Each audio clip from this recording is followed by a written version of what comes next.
Hello everyone, this is Deepak Singhal. Welcome you all to the platform of Life Shilp Academy Crafting Lives. दोस्तों ये video होने वाली है जनवरी की second week की। मतलब यहाँ पर हम लोग थर्ड वीक, सॉरी जनवरी थर्ड वीक की वीडियो है, जहाँ पर हम लोग 15 जनवरी से 23 जनवरी के इंपॉर्टेंट करंट करेंगे कवर। लाइफ शिल्प एकेडमी के प्लेटफॉर्म पर जुड़कर आप ये मेरे साथ पढ़ रहे हैं। आपको मैं पहले ही बता दूं, सीयूईटी 2026 के लिए तो बेहद ही इंपॉर्टेंट रहेगा ये सेशन। 2026 सीयूईटी, इसके बाद जितने भी बच्चे बाकी गवर्नमेंट एग्जाम्स की तैयारी कर रहे हैं उनके लिए भी, और जैसे कि मैं हमेशा के लिए बोलता हूँ, हमेशा की तरह बोलता हूँ, 48 इंपॉर्टेंट टॉपिक्स हम लोग कवर करेंगे इस वीडियो में, इससे ज़्यादा नहीं। और ये बेहद ही इंपॉर्टेंट टॉपिक्स होंगे जो आप लोगों के एग्जाम्स में श्योर शॉट आने वाले हैं। तो आइए जल्दी से कवर करते हैं। सबसे पहला करंट अगर आप लोग देख रहे हैं तो दिस इज त्रिपुरा ग्रामीण बैंक। मैं त्रिपुरा ग्रामीण बैंक के बारे में आपको बता दूं, ये इंडिया का पहला रीजनल रूरल बैंक बना है। रीजनल रूरल बैंक इंडिया का पहला, जिसने fully solar powered mobile ATM van, जिसको टीजीबी ऑन व्हील्स कहते हैं। टीजीबी मतलब त्रिपुरा ग्रामीण बैंक ऑन व्हील्स। तो पूरा सोलर पावर्ड एटीएम वैन इसने जो है इंडिया में लॉन्च कर दी है, त्रिपुरा ग्रामीण बैंक। इसके बाद स्टेट बैंक ऑफ इंडिया जो है, इसने India Israel bilateral trade settlement, इसके लिए जो है वो हामी भर दिया। आपको ये बता दूं कि बहुत सालों से एसबीआई की ब्रांच जो है वो इसराइल में चल रही है। इतने सारे रिलेशंस खराब होने के बाद भी, मतलब वर्ल्ड में इतनी प्रॉब्लम्स होने के बाद भी, हमारे साथ तो खैर इसराइल के रिलेशंस खराब नहीं हुए हैं, फॉर्चुनेटली ठीक चल रहे हैं। बट फिर भी जो समीकरण दुनिया में चल रहे हैं उसके हिसाब से भी इंडिया इजराइल के जो रिलेशंस है बढ़िया चल रहे हैं।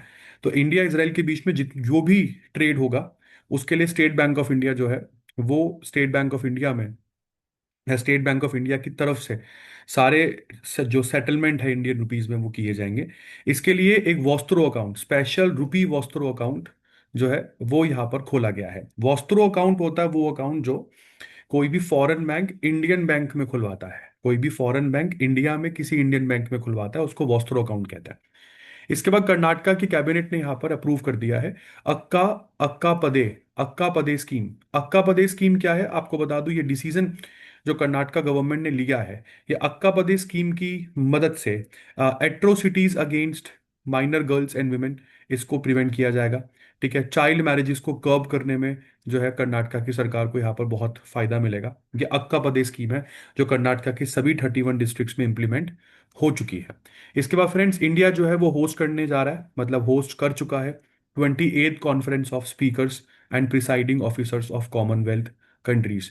कॉमनवेल्थ कंट्रीज वो कंट्रीज हैं जो ब्रिटेन को आज भी अपना ये कह के चलिए, जो ब्रिटिश एम्पायर की, एरेस्टवाइल ब्रिटिश एम्पायर की कंट्रीज है वो कॉमनवेल्थ कंट्रीज हैं। तो उन कॉमनवेल्थ कंट्रीज के जो भी पार्लियामेंट के स्पीकर्स हैं या प्रिसाइडिंग ऑफिसर्स हैं, उनकी 28th मीटिंग इस बार इंडिया में हुई। इंडिया ने ब्रिक्स का प्रेसिडेंसी जो है वो अडॉप्ट कर लिया है। इस साल ब्रिक्स की समिट इंडिया में होगी। उसके लिए इंडिया ने ब्रिक्स का लोगो, जो कि आप यहाँ पर देख रहे हैं, और ब्रिक्स की थीम लाइन जो इस बार है, क्या है, building for resilience, innovation, cooperation and sustainability. ये इस बार की इंडिया के लिए, मतलब इंडिया में जो ब्रिक्स प्रेसिडेंसी, मतलब ब्रिक्स की समिट हम होस्ट कर रहे हैं, तो ब्रिक्स प्रेसिडेंसी का ये हमारा टैगलाइन है जो इस बार इंडिया में होगा। इसके बाद हेनली पासपोर्ट इंडेक्स का वर्जन आया, जहां पर इंडिया की पासपोर्ट रैंकिंग पिछली बार तो बहुत ही बुरी थी। अभी फिलहाल इंडिया जो है वो 80th रैंक पर ट्रेंड कर रहा है। आपको बता दूं, ये दुनिया की 227 डेस्टिनेशंस में से रैंकिंग मिली है आप लोगों को। तो 227 डेस्टिनेशंस में से कितनी डेस्टिनेशंस इंडियन पासपोर्ट पर आपको वीजा फ्री एंट्री देती है, उसके बेसिस पर जो है ये आपको रैंकिंग मिली है। तो इंडियन पासपोर्ट पर आपको बता दूं 55 डेस्टिनेशंस आप वीजा फ्री या वीजा ऑन अराइवल घूम सकते हैं। लास्ट ईयर हमारी रैंकिंग 85th थी। हालांकि ये 80th रैंक हम दो कंट्रीज के साथ में साझा करते हैं, जो कि है नाइजीरिया एंड अल्जीरिया। इसके बाद 15 जनवरी इंडियन आर्मी डे सेलिब्रेट होता है बेटा। और ये हमारा इंडियन आर्मी का इस बार 75th बर्थ एनिवर्सरी था। राजस्थान में बमनवास, बमनवास कंकर पंचायत, तो बमनवास कंकर पंचायत ये राजस्थान की पहली ऑर्गेनिक विलेज बॉडी बनी है। राजस्थान की पहली फुल्ली ऑर्गेनिक विलेज बॉडी बनी है बमनवास कंकर पंचायत। ये स्टेट का पहला ऑर्गेनिक बॉडी है। और आपको बता दूं इसमें 7 हैमलेट्स आती हैं। और जितनी भी एग्रीकल्चरल एक्टिविटीज इस पंचायत में होती है वो सब ऑर्गेनिक फार्मिंग प्रैक्टिसेस को फॉलो करते हैं। मतलब कोई भी केमिकल यहाँ पर फर्टिलाइजर्स या कोई भी सिंथेटिक पेस्टिसाइड्स यहाँ पर यूज नहीं होते हैं, इसलिए ये बमनवास कंकर पंचायत ऑर्गेनिक विलेज बॉडी बनी।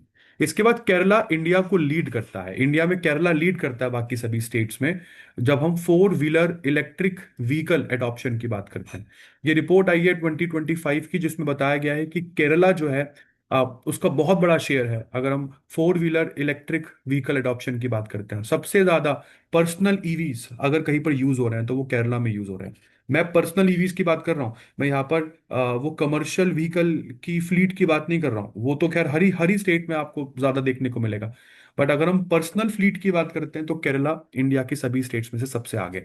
इसके बाद इस बार के 77th रिपब्लिक डे में इंडिया ने दो चीफ गेस्ट होस्ट करे। एक आपको यहाँ पर दिख जाएंगे, Antonio Antonio Costa. Antonio Costa जो है ये यूरोपियन काउंसिल के प्रेसिडेंट हैं। और दूसरी हैं उर्सोला वॉन्डन लेयन। उर्सोला वॉन्डर लेयन, ये जो है ये यूरोपियन कमीशन की प्रेसिडेंट है। इसी के साथ भारत ने एफटीए भी साइन किया यूरोपियन कमीशन के साथ, मदर ऑफ ऑल डील कहते हैं आप इसे। इसके बाद पवन कल्याण बने पहले इंडियन, फर्स्ट इंडियन जिनको समुराय समुराय कैनजुत्सु समुराय कैनजुत्सु ट्रेडिशन में इंडक्ट कर लिया गया है। आपको बता दूं, ये पहले इंडियन हैं जिनको फॉर्मली कैनजुत्सु ट्रेडिशन में इंडक्ट किया गया है, जो कि एक बहुत ही पुरानी जापानीज समुराय स्वॉर्डमैनशिप ट्रेडिशन है। बहुत ही पुराना ये जापानीज समुराय स्वॉर्ड्समैनशिप ट्रेडिशन है, और ये बहुत ही रेयर होता है क्योंकि नॉन जापानीज प्रैक्टिशनर जो जापानी नहीं है वो इस ट्रेडिशन में इंडक्ट हो, बहुत ही रेयर होता है। तो ये इसके बाद आगे बढ़ते हैं। कर्नाटका बैंक जो है उसने आईबीए बैंकिंग टेक्नोलॉजी अवार्ड जीता। IBA, this is Indian bank association banking technology award, इस बार मिला कर्नाटका बैंक। इसके बाद फ्रेंड्स राकेश अग्रवाल जो है ये बने नेशनल इन्वेस्टिगेशन एजेंसी के नए director general. National investigation agency के डायरेक्टर जनरल ये 31 अगस्त 2028 तक रहेंगे। राकेश अग्रवाल अग्रवाल 1994 बैच के आईपीएस ऑफिसर है, हिमाचल प्रदेश काडर से आते हैं ये। इसके बाद फ्रेंड्स महाराष्ट्र जो है उसने टॉप किया नीति आयोग का एक्सपोर्ट प्रिपेयर्डनेस इंडेक्स। तो नीति आयोग के एक्सपोर्ट प्रिपेयर्डनेस इंडेक्स 2024 में टॉप मोस्ट स्टेट निकल कर आया महाराष्ट्र, उसके बाद तमिलनाडु और फिर गुजरात। फिर इसके बाद स्टार्टअप इंडिया मूवमेंट। आपको बता दूं, आज से 10 साल पहले प्राइम मिनिस्टर नरेंद्र मोदी ने 16 जनवरी को नेशनल स्टार्टअप डे बोला था। मतलब 2016 में हमने 16 जनवरी को पहली बार स्टार्टअप डे सेलिब्रेट किया था। तो अब ये स्टार्टअप डे का इस बार एक डेकेड हो गया है सेलिब्रेट करते हुए, है ना। इसके बाद गवर्नमेंट ई मार्केट प्लेस ने भी भारत में काम करते हुए 7 साल पूरे कर लिए हैं। ये गवर्नमेंट ई मार्केट प्लेस की बात नहीं कर रहा हूं मैं, गवर्नमेंट ई मार्केट प्लेस के द्वारा चलाए गए प्रोग्राम की बात कर रहा हूँ। कौन सा प्रोग्राम? विमनिया इनिशिएटिव। तो विमनिया इनिशिएटिव को 7 साल पूरे हो गए हैं भारत में चलते हुए।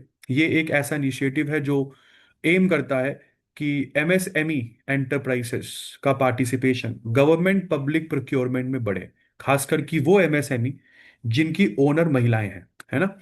इसके बाद INSV Indian naval ship vessel, मतलब जो है कौंडिन्य, तो आईएनएसवी कौंडिन्य जो है वो मस्कट पहुंचा। आपको बता दूं ये आईएनएसवी बिल्कुल लकड़ी का बना हुआ वही पुराने तरीके का जहाज है जैसे पहले कभी चला करते थे, वो पर्दे वाले जहाज, है ना। तो ये एक बिल्कुल एक traditionally built stitched plank Indian sailing vessel है। तो आईएनएसवी मतलब इंडियन सेलिंग वेसल कौंडिन्य। इसने अपनी पहली मेडन ओवरसीज वॉयज जो है वो पूरी करी। 1400 किलोमीटर की वॉयज इस जहाज ने पूरी करी, पोरबंदर गुजरात से मस्कट ओमान तक। तो ये पोरबंदर गुजरात से मस्कट ओमान 17 दिनों में जाकर पहुंचा। ये वेसल जो है ये ओमान के पोर्ट सुल्तान कबूस जो है वहां पर एक तरीके से रिसीव किया गया। इसके बाद दुनिया का पहला ग्लोबल आइस वॉल्ट कहाँ पर लॉन्च हो गया है? अंटार्कटिका में। आपको बता दूं अंटार्कटिका के इस आइस वॉल्ट में जो माउंटेन आइस कोर सैंपल्स हैं उनको प्रिजर्व किया जाएगा। ये इनिशिएटिव जो है ये आइस मेमोरी फाउंडेशन का इनिशिएटिव है। तो वो सारे माउंटेन ग्लेशियर जो पिघल रहे हैं ग्लोबल वार्मिंग की वजह से, उन सभी ग्लेशियर का जो आइस कोर है वो यहाँ पर प्रिजर्व करके रखा जाएगा। इसके बाद world economic forum global risk report 2026 आई है। और इस रिपोर्ट ने बताया है कि दुनिया मतलब में दो वार्निंग दी है इसने, एक तो है एज ऑफ कंपटीशन और दूसरा है राइजिंग ग्लोबल इंस्टेबिलिटी। इस ग्लोबल इकोनॉमिक फोरम रिपोर्ट ने यहाँ पर क्या बोला है कि कंपटीशन जो है ना आज की दुनिया में वो केवल मिलिट्री पावर का नहीं रह गया है। मतलब it is no longer limited to military power, but वो कह रहा है कि मिलिट्री पावर के साथ साथ trade restriction, sanction, technology control, supply chain dominance और इंफॉर्मेशन वॉरफेयर का भी आजकल एक बहुत बड़ा चैलेंज जो है वो हो चुका है। इस रिपोर्ट ने असेस किया है risk over two time horizons. पहला है नियर टर्म और दूसरा है लॉन्ग टर्म। तो नियर टर्म मतलब 2 साल में जो क्राइसिस दुनिया देखेगी, और लॉन्ग टर्म जो 10 साल में दुनिया क्राइसिस देखेगी। तो इस रिपोर्ट में दो रिस्क जो है वो दिखाए गए हैं। इसके बाद मिचेल स्टार्क, ऑस्ट्रेलियन प्लेयर, इनको ICC men's player of the month दिसंबर का अवार्ड मिला, और उसी तरीके से लॉरा वॉलवार्थ, लॉरा वॉलवार्थ इनको women player of the month का अवार्ड मिला दिसंबर का, जो साउथ अफ्रीकन टीम से खेलती हैं। इसके बाद रिजर्व बैंक ऑफ इंडिया ने यहाँ पर अर्बन कोऑपरेटिव बैंक का लाइसेंस रीओपन करने का फैसला कर लिया है। आपको बता दूं 2004 में आरबीआई ने अर्बन कोऑपरेटिव बैंकिंग की लाइसेंस देने से मना इसलिए कर दिया था क्योंकि जितने भी लाइसेंस दिए गए थे अर्बन कोऑपरेटिव बैंक्स के, उसमें से 31% बैंक्स जो है वो फेल हो गए थे। इसलिए जो और भी कोई नए अर्बन कोऑपरेटिव बैंक नहीं खुलेंगे, इसका एक डिसीजन आरबीआई ने लिया। बट अब दोबारा से ये लाइसेंस देने की तैयारी यहाँ पर हो रही है। अर्बन कोऑपरेटिव बैंक जो है इनको लाइसेंस बैंकिंग रेगुलेशन एक्ट 1949 के सेक्शन 22 और 56 के अंतर्गत जो है वो दिया जाता है। इसके बाद इंडिया की पहली नमो बुक फेस्ट, इंडिया का पहला नमो बुक फेस्ट न्यू दिल्ली में लॉन्च हुआ। और यहाँ पर यूनियन मिनिस्टर जितेंद्र सिंह आपको बिल्कुल सेंटर में देखने को मिल जाएंगे, इंडिया के साइंस एंड टेक मिनिस्टर हैं। इन्होंने दो बुक रिलीज करी है। पहली बुक जो है उसका नाम है जेन वी बनो, और दूसरी बुक है महात्मा। इसके बाद फ्रेंड्स सुप्रीम कोर्ट ने यहाँ पे एक रूलिंग दिया है, बड़ी इंपॉर्टेंट रूलिंग है सुप्रीम कोर्ट की, कि अनरिजर्व्ड सीट्स पर जो है वो रिजर्व्ड कैंडिडेट्स मेरिट के बेसिस पर सेलेक्ट हो सकते हैं। बट कैसे होंगे? मान के चलिए कि अगर आप रिजर्व कैंडिडेट हैं, एससी एसटी को बिलोंग करते हो, और कोई अनरिजर्व्ड सीट से अगर आप पेपर लिखते हैं और आपका सिलेक्शन हो जाता है, क्यों? क्योंकि आपको लग रहा है कि अनरिजर्व्ड कट ऑफ काफी कम है, रिजर्व्ड कट ऑफ ज्यादा है, तो आपने वो कट ऑफ का फायदा लेने के लिए अपना कोटा जो है वो वहां पर नहीं लगाया, आप अनरिजर्व्ड कैटेगरी से जो है वो एग्जाम भरते हैं। तो ये रूल जो है वो ये बोलता है कि आप throughout your service unreserved category के काउंट किए जाएंगे थ्रू आउट योर सर्विस। ठीक है? तो आपको कोई भी रिजर्व कैटेगरी का जो बेनिफिट है वो नहीं मिलेगा। तो यहाँ पर एससी एसटी ओबीसी कैंडिडेट जो क्वालिफाई करते हैं अपना किसी भी कोटे का रिलैक्सेशन अवेल किए बिना, वो जो है वो अनरिजर्व्ड सीट्स, मतलब they will be counted as only unreserved candidates. तो वो रिजर्वेशन का यहाँ पर फायदा नहीं उठा सकते। फिर इंडिया का पहला स्लीपर वंदे भारत ट्रेन जो है वो लॉन्च हुआ हावड़ा से गुवाहाटी के बीच में। ठीक है, ये इंडिया का पहला स्लीपर वंदे भारत ट्रेन है। तो इसको फ्लैग ऑफ किया गया वेस्ट बंगाल के मालदा से। ये ट्रेन हावड़ा का जो कोलकाता को गुवाहाटी की कामाख्या से जोड़ेगी, कामाख्या जो कि एक शक्तिपीठ भी है। इसके बाद वियतनाम ने होस्ट किया India ASEAN sixth India ASEAN digital ministers meeting. और डिजिटल मिनिस्टर्स मीटिंग है तो इसलिए वर्चुअल मोड में होस्ट किया यहाँ पर वियतनाम ने। और इसका जो थीम रखा गया वो रखा गया adaptive ASEAN from connectivity to connected intelligence. इसके बाद 16th ASEAN defence ministers meeting plus counter terrorism expert group meeting कहाँ पर हुई इस बार? तो 16th ASEAN defence ministers meeting plus counter terrorism expert group meeting जो है वो न्यू दिल्ली में इस बार 14 से 16 जनवरी के बीच में हुई। इंडिया और मलेशिया दोनों ने मिलकर इस मीटिंग को को चेयर किया। आसियान के 11 देश इस मीटिंग में उपस्थित थे, जैसे कि आप देख सकते हो। 11 देश में आपके पास आता है ब्रूने, कंबोडिया, इंडोनेशिया, लाओ PDR, Malaysia, Myanmar, Philippines, Vietnam, Singapore, Thailand. और न्यूली एडेड कंट्री है आसियान की तिमोर लेस्टे। इसके साथ साथ 7 डायलॉग पार्टनर भी आसियान के यहाँ पर आपको दिखे, Australia, New Zealand, Japan, Republic of Korea, China, US, Russia. ये भी आप लोगों को यहाँ पर जो है वो देखने को मिले। इसके बाद इंडिया का इलेक्ट्रॉनिक एक्सपोर्ट जो है वो $47 बिलियन को क्रॉस कर चुका है। $47 बिलियन, पहली बार ऐसा हुआ है। और वो क्यों हुआ है? क्योंकि अब एप्पल भी आपको पता ही है इंडिया में बहुत ज्यादा मैन्युफैक्चर हो रहे हैं। तो अगर आप यहाँ पर देखें तो एक तो एप्पल की मैन्युफैक्चरिंग भी इंडिया में हो रही है, और प्रोडक्शन लिंक्ड इंसेंटिव स्कीम जो है ना, उसकी वजह से कहा जा रहा है कि इंडिया में ज्यादातर स्मार्टफोन मैन्युफैक्चरिंग कंपनीज अपनी बेस लगाकर बैठ गई है। तो डिपार्टमेंट ऑफ कॉमर्स के अकॉर्डिंग 2025 में 47 बिलियन, मतलब 4.15 ट्रिलियन डॉलर के मोबाइल फोन एक्सपोर्ट करे भारत ने, जो कि पिछले साल के मुकाबले 37% ज्यादा था। अच्छी बात है। इसलिए शायद मेरे हिसाब से मिर्ची लगती है यूएस के। फिर महाराष्ट्र की कैबिनेट ने अप्रूव कर दिया है Baimla river irrigation project. Baimla river irrigation project and Mahima agency, ये प्रोजेक्ट 4,775 करोड़ की लागत से जो है, ये महाराष्ट्र के यवतमल डिस्ट्रिक्ट में बनाया जाएगा, यवतमल डिस्ट्रिक्ट। इसके बाद बैमला रिवर इरिगेशन प्रोजेक्ट जो है वो एग्रीकल्चरल इंफ्रास्ट्रक्चर को स्ट्रेंथन करेगा महाराष्ट्र में। और यहाँ पर महिमा प्रोजेक्ट का मतलब है Maharashtra agency for holistic international mobility and advancements. इसके बाद इंडिया ने यहाँ पर लॉन्च किया इंडिया का पहला open sea marine fish farming project. India का पहला open sea marine fish farming project Andaman sea में लॉन्च हुआ। और ये एक शिफ्ट है कोस्टल एक्वाकल्चर से ओपन ओशन फार्मिंग मतलब की तरफ, कुछ इस तरीके से। ओपन ओशंस में अगर आप देख रहे हैं तो कुछ पॉन्ड्स बनाए जाते हैं, मतलब ये पॉन्ड्स है एक तरीके से, बाउंड्री करके आपने ओपन सी में एक पॉन्ड बना दिया। तो इस इनिशिएटिव में सस्टेनेबल फिशरीज, लाइवलीहुड जनरेशन, ये सब चीजें तो खैर सपोर्ट होती ही होती है। और ब्लू इकोनॉमी भी जो है हमारा देश बन पाएगा। इसके बाद रेलवे प्रोटेक्शन फोर्स की ऑफिसर चंदना सिन्हा, चंदना सिन्हा जो है, इनको इंडियन रेलवे का हाईएस्ट अवार्ड मिला for child trafficking prevention. Child trafficking को प्रिवेंट करने के लिए इनको ये अवार्ड मिला। और कौन दे रहा है? तो ये अवार्ड गवर्नमेंट ऑफ इंडिया के द्वारा इनको दिया गया, आरपीएफ रेलवे प्रोटेक्शन फोर्स की ऑफिसर चंदना सिन्हा। आपको मुझे बताना है कि इंडियन गवर्नमेंट को ये कौन से मिनिस्टर यहाँ पे रिप्रेजेंट कर रहे हैं। इसके बाद श्री प्रवीण वशिष्ठ, ये बने विजिलेंस कमिश्नर, ये बने इंडिया के नए vigilance commissioner for of central vigilance commission. Central vigilance commission एक एपेक्स स्टैट्यूटरी बॉडी है जो इंडिया में करप्शन से संबंधित मामलों के लिए बनाई गई थी 1964 में। ठीक है, सांथनम कमेटी की रिकमेंडेशंस के बेसिस पर। सेंट्रल विजिलेंस कमीशन में जो है वो दो विजिलेंस कमिश्नर्स हो सकते हैं, और दोनों को ही प्रेसिडेंट ऑफ इंडिया अपॉइंट करते हैं।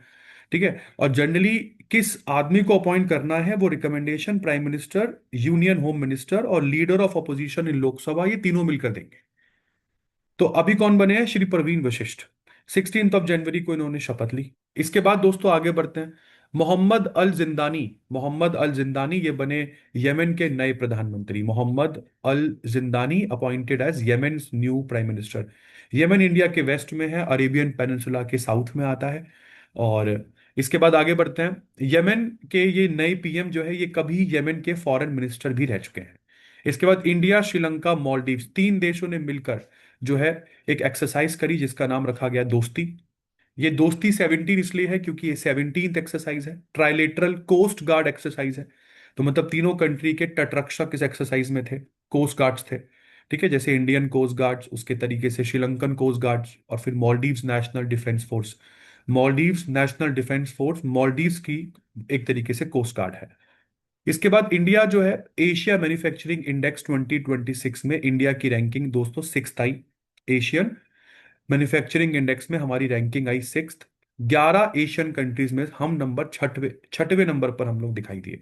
नंबर एक पर चाइना, दो पर मलेशिया, तीन पर वियतनाम, फोर पर सिंगापुर, पांचवें पर साउथ कोरिया, सिक्स पर इंडिया, सेवेंथ पर इंडोनेशिया, एट पर Thailand, ninth Japan, tenth Philippines और इलेवेंथ पर सबसे लास्ट में बांग्लादेश। इस पूरे इंडेक्स में आती ही 11 कंट्रीज हैं बस। इसके बाद इंडिया के आर्यन वार्ष्णेय बने 92nd chess grand master. India के 92nd चेस ग्रैंड मास्टर बने आर्यन वार्ष्णेय। और अर्मेनिया में टूर्नामेंट चल रहा था, फाइनल ग्रैंड मास्टर नॉम इन्होंने जीता एट अद्रानिक मार्गारियन मेमोरियल टूर्नामेंट चल रहा था अर्मेनिया में। एंड्रानिक मार्गारियन मेमोरियल टूर्नामेंट। आर्यन वार्ष्णेय 21 साल के हैं, दिल्ली से हैं। और इसके बाद आगे बढ़ते हैं। विदर्भा की टीम ने पहली बार विजय विजय हजारे ट्रॉफी जीती। Vijay Hazare trophy domestic cricket की ट्रॉफी है, जैसे रणजी ट्रॉफी होती है। विदर्भा की टीम ने यहाँ पर सौराष्ट्र की टीम को 38 रन से हराया। ये टूर्नामेंट जो था ये बेंगलुरु में बीसीसीआई सेंटर ऑफ एक्सेलेंस में चल रहा था। इसके बाद उगांडा के नए प्रेसिडेंट यहाँ पर जो है वो जीते। 81 ईयर ओल्ड प्रेसिडेंट है, इनका नाम है Yoweri Museveni. Yoweri Museveni national resistance movement के, वहां पर पार्टी है नेशनल रेजिस्टेंस मूवमेंट के प्रेसिडेंट हैं ये। और मतलब अगर मैं oldest leaders in the world की लिस्ट निकालूंगा तो युगांडा के ये प्रेसिडेंट आपको उसमें दिखेंगे। 1986 से लगातार मुसेविनी जो है वो युगांडा के प्रेसिडेंट इलेक्ट होते आ रहे हैं। इसके बाद Ajanta Ellora international film festival 2026 जो है वो इस बार हुआ। और इस पूरे फिल्म फेस्टिवल में रिनाउंड म्यूजिक मेस्ट्रो, नाम है इनका इलिया राजा, इलाय राजा, सॉरी इलाया, अ, इलाया राजा, इनको सेलेक्ट कर लिया गया है पद्मा पानी अवार्ड के लिए, पद्मा पानी अवार्ड। इसके बाद आगे बढ़ते हैं दोस्तों, अबू धाबी जो है ये बनी दुनिया की सबसे safest city for the 10th consecutive year. लगातार 10वीं बार Abu Dhabi safest city of the world जो है वो बनी। इंडेक्स का नाम जो है वो है नूम्बियो, नूम्बियो इंडेक्स। मतलब नूम्बियो एक कंपनी है जिसने रिलीज किया ये index, world safest city index. और यहाँ पर अबू धाबी नंबर 1 पर। इसके बाद रिस्पॉन्सिबल, इसके बारे में आगे भी बात करेंगे, और भी मैं इंडियन कौन कौन सी सिटीज इस इंडेक्स में है वो उसके बारे में भी बात करूंगा मैं। रिस्पॉन्सिबल नेशंस इंडेक्स इस बार इंडिया में लॉन्च हुआ, रिस्पॉन्सिबल नेशंस इंडेक्स, और ये रामनाथ कोविंद यहाँ पर आपको लॉन्च करते हुए दिखे न्यू दिल्ली में। रिस्पॉन्सिबल नेशंस इंडेक्स एक ऐसा इवेल्युएटिव फ्रेमवर्क है जो डिजाइन करता है और मेजर करता है कि दुनिया के कितने देश और कितने देशों की सरकार रिस्पॉन्सिबली बिहेव करती है अपने सिटीजन्स के साथ, एनवायरनमेंट के साथ, और ग्लोबल इंटेलेक्चुअल कम्युनिटी के साथ। मेरे हिसाब से इस इंडेक्स में यूएस को बिल्कुल नीचे आना चाहिए। इसके बाद चाइना की एक बहुत ही एडवांस टाइप 096 टांग क्लास की सबमरीन चाइना ने जो है वो यहाँ पर शोकेस करी। चाइनीज सबमरीन है ये 096 टांग क्लास एसएसबीएन सबमरीन। एसएसबीएन का मतलब है बैलिस्टिक मिसाइल सबमरीन। और आपको बता दूं, सबमरीन इस मिसाइल से चाइना जो है वो बैलिस्टिक मिसाइल्स को लॉन्च कर सकता है ना। और यहाँ पर एक बहुत ही स्ट्रेटेजिक शिफ्ट चाइना ने दिखाया है, जो बिल्कुल गैप को बहुत भर देता है बिटवीन यूएस एंड रशिया। क्योंकि यूएस और रशिया के बाद किसी कंट्री के पास कुछ ऐसी मतलब एक स्ट्रॉन्ग नेवल पावर दुनिया में नहीं थी, तो वो उस गैप को भरता हुआ चाइना जो है वो दिख रहा है। इसके बाद 23 को हम लोगों ने पराक्रम दिवस मनाया, जो एक्चुअली में नेताजी सुभाष चंद्र बोस का ही बर्थ एनिवर्सरी है बेटा। और पराक्रम दिवस का मतलब होता है डे ऑफ करेज, जो इनका बर्थ एनिवर्सरी है। नेताजी सुभाष चंद्र बोस का जन्म 1897 में उड़ीसा के कटक में हुआ था। इनके पेरेंट्स का नाम है जानकी नाथ बोस और प्रभावती दत्त। ये कभी कभी क्वेश्चन आपसे पूछ लेते हैं। इसके बाद पंजाब ने लॉन्च करा इंडिया का पहला डॉग सेंचुरी, जो लुधियाना में है। इंडिया का पहला डॉग सेंचुरी इन लुधियाना पंजाब ने ओपन किया है। और यहाँ पर आपको बता दूं, स्ट्रे डॉग्स, मतलब बहुत सारे जो वो स्ट्रे डॉग्स हैं उनको रखा जाएगा, उनकी केयर की जाएगी, है ना। और क्यों किया लुधियाना में ऐसा पंजाब ने? ताकि पब्लिक सेफ्टी और एनिमल वेलफेयर जो है उसको प्रमोट किया जा सके। इसके बाद आंध्र प्रदेश को मिला उसका नया स्पेस पोर्ट, स्पेस पोर्ट जो होप आइलैंड में बनेगा। चंद्रबाबू नायडू आंध्र प्रदेश के, उन्होंने अनाउंस किया इस अपने नए स्पेस पोर्ट को। नहीं तो अभी तक सारी जो हमारी सैटेलाइट्स और रॉकेट्स हैं वो आंध्र प्रदेश में पुलिकट लेक के बिल्कुल बगल में है श्रीहरिकोटा, वहीं से लॉन्च होती थी। इसके बाद इंडियन ओरिजिन नासा की एस्ट्रोनॉट सुनीता विलियम्स, 27 सालों के बाद नासा को कहा अलविदा इन्होंने, रिटायरमेंट ले लिया इन्होंने। सुनीता लियन विलियम्स इनका पूरा नाम है, सुनीता लियन विलियम्स। इन्होंने 27 साल पहले 2008 में, आपको बता दूं, सॉरी 27 साल पहले सन दो 1999 में इन्होंने नासा ज्वाइन किया था। 2008 में इनको पद्म भूषण से भी सम्मानित किया गया, जो कि इंडिया का थर्ड हाईएस्ट सिविल अवार्ड है। इसके बाद friends, last but not the least, इसके बाद एक करंट और कवर करेंगे। मैंने बताया था आपको नंबियो सेफ्टी इंडेक्स, जिसमें अबू धाबी तो नंबर 1 पर आपको दिखी, सबसे सेफेस्ट सिटी दिखी। बट नंबियो सेफ्टी इंडेक्स जो रिलीज हुआ, इसमें 304 सिटीज दुनिया की जो है उसको रैंक मिला, जिसमें इन्होंने दोबारा से जो है अबू धाबी, जो हमने ऊपर पढ़ा था, इस लिस्ट को इन्होंने लास्ट में रिवाइज किया। इसलिए मैं इसको दोबारा लेकर आया हूं यहाँ पर। भाई देखो, अगर हम इंटरनेशनल सेफ्टी वाइज देखते हैं तो ये पहले बोलते हैं कि भाई दुनिया की सबसे सेफेस्ट सिटी अबू धाबी है। उसके बाद फिर इन्होंने आगे एक्सप्लेनेशन भी दिया कि सर, ये जो इंडेक्स है ना वो crime rate, public safety perception, law enforcement efficiency, overall quality of life के बेसिस पर बनाया जाता है। और अगर मैं अबू धाबी की बात करता हूं ना, तो अबू धाबी इन सभी में रैंक नंबर 1 नहीं है। अबू धाबी केवल walking alone at night, safety when walking alone in day, मतलब केवल एक चीज को लेकर, क्राइम रेट को लेकर मैं ये कह सकता हूं अबू धाबी जो है दुनिया में नंबर 1 पर है। पर अगर आप सारे की सारी चीजों को मिला लें, उसके बाद दुनिया की सिटीज को कंपेयर करें, तो चाइना की किंगदाओ सबसे ऊपर दिखने को मिलेगी आप। फिर अबू धाबी आपको नेक्स्ट नंबर पर। थर्ड पर दोहा, कतर की कैपिटल। फोर्थ पर शारजा। फिफ्थ पर दुबई। सिक्स्थ पर ताइपी, ताइवान। सेवेंथ पर मनामा। एट पर मस्केट। नाइन्थ पर हांगकांग। और 10 पर चियांग माई। इसके बाद बात करते हैं इंडिया की। इंडिया की सबसे सेफेस्ट सिटी यहाँ पर 46 नंबर पर है, मैंगलुरु। मैंगलुरु जो कर्नाटका में है। Second safest city Ahmedabad Gujarat की। थर्ड जयपुर राजस्थान की। Fourth Coimbatore. I am so happy, एक नॉर्थ इंडियन सिटी तो सेफेस्ट है एटलीस्ट। फिर Coimbatore Tamil Nadu, and number fifth पर Thiruvananthapuram Kerala. And this is the last, Saina Nehwal ने भी कॉम्पिटेटिव बैडमिंटन से लिया अलविदा। She has taken retirement. और आपको बता दूं, नियरली 2 साल से इनएक्टिव थी हैं, और अब ऑफिशियली रिटायरमेंट ले लिया इन्होंने, क्योंकि अपना नी इंजरीज थी इन्हें, जिसमें कार्टिलेज डीजनरेशन, अर्थराइटिस की प्रॉब्लम जो है वो बताई जा रही थी। और this is all about this current affair bulletin. And as I told you, this is the third week of January month. If you have still not subscribe the channel, मेरी हम्बल रिक्वेस्ट है तो please कीजिए आप। और CUET का batch हमारा शुरू हो चुका है, क्रैश कोर्स। अभी तो फिलहाल बहुत इंपॉर्टेंट टाइम है कि आप अपने बोर्ड की तरफ ध्यान दें, बट साथ के साथ जब भी फ्री टाइम मिलता है, बोर्ड के लिए जो पढ़ रहे हैं ना बेटा, वो इस तरीके से पढ़ना कि डोमेन के लिए भी आपको हेल्प मिले, है ना। अभी तो फिलहाल आप लोगों को बोर्ड के इंपॉर्टेंट चीजें पढ़नी है, बट आपको पता होना चाहिए कि डिलीटेड चैप्टर्स भी आप लोगों को आगे जाकर पढ़ने पड़ेंगे, है ना। तो बहुत ही जल्द मिलते हैं नेक्स्ट वीडियो में। तब तक के लिए अपना ध्यान रखिए। धन्यवाद। This is Deepak single signing off.